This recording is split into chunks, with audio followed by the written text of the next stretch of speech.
Maswerte tayo sa gabing ito, mga apo, at may naaaninagan na naman ang malabo kong mata. Ayan, napakalaki patik. Ayan, tinamaan natin. Naku, na please lang. Kailangang maiangat agad natin dahil baka makawala pa. Ito talaga ang problema, mga apo, pag ang cuttlefish hindi napuruhan dahil nagpupumiglas pa yan. Ayan, napakalaki.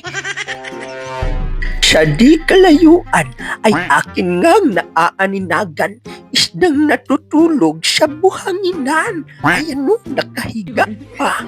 Kaya naman patikang ayan, tinamaan na naman. Malaki na. At pagkatapos dito'y may nakita ako. Maamong isda. Ayan, hinuli lang natin gamit ang kamay dahil ang isdang ito ay napakaamo. Uhahay, may pang-ulam na naman tayo. Wow! At pagkatapos dito ay may nakita ako. Ayan, napakalaki. Bagulan. Ayan, tinamaan na naman. Pwede talaga ang gabing ito, mga apo, dahil nakarami na tayo. At dito may nakikita tayong tali. Baka pwede pa itong magamit pang tali sa bangka. Ay hala, hindi pala ito tali. Naku, ahon tayo, baka matuklaw ako. At dito naman ay ginapang ko ang malaking bato.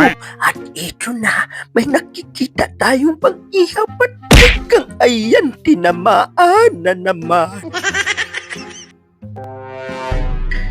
At ito, alam nyo ba mga apo kung ano ang seal na ito? Kung tawagin ito sa amin ay sarad. Kinuha ko na dahil malaki na. Ayan, dito naman mga apo. Muli na naman akong sumisid at may nakikita tayo. Dalawang isda. Tutusukin ko lang ito isa para madubol siya. Hala, nawala na. Ayun, tumakas na. Natakasan ako. At pagkatapos dito, may isda nakalubog sa buhanginan. Ayan o, napakaamo. Patay kang ayan, tinamaan na naman. Sa di kalayuan, may naaaninagan na naman ang malabo kong mata. Isda, maamo, umarap pa talaga. Patay kang ayan, gitik, tinamaan na naman. Tapos dito, malayo pa lang, may nakikita na akong kumikinang. Ayun mo, siguradong isda yan. Ayan, isda nga. Patay ka. Ayan, tinamaan na naman. At dito ay dalawang pana ang aking dala. Dahil dalawang isda ang aking nakikita.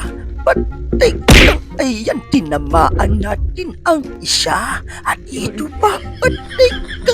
Ayan, nakuha natin ang dalawa. Uhahay, mayroon na tayong pambinta. Mahal na ang isda ngayon dahil mahal na ang gasolina. Ayan, dalawa. At dito naman ay may naaaninagan na naman ang malabo kong mata. Pagi, i-off lang muna natin ang kamera. Ay hala, naon ang kamera. Ayan, libre na ang ulam. May pangginataan na. At dito naman ay muli na naman akong sumisid. Sinilip ko ang mga butas ng bato. At ito may nakikita tayo. Nasa ilalim. Patay kang ayan. Tinamaan na naman. Pang-ihaw na isda. Tapos dito'y ginapang ko ang buhangin na. May nakikita akong bilog na gumagapang. Ay, backstra pala. Huli ka. Ayan, masarap ito. Pwede nang pang-ulam. Ito talaga ang kagandahan sa isla. Dahil pag marunong kang sumisid, makakakain ka kahit wala kang pera. At ito pa, isda, pati kang ayan, gitik tinamaan na naman. Kaya naman sa panahon ng survival at sa panahon ng krisis, masarap talagang manirahan dito sa isla. Tulad nito, napakalaking biyaya. Pinulot lang natin, pangkilaw na. Tapos dito may alimango na naman. Ayun, gumagapang. Pupulutin lang natin yan.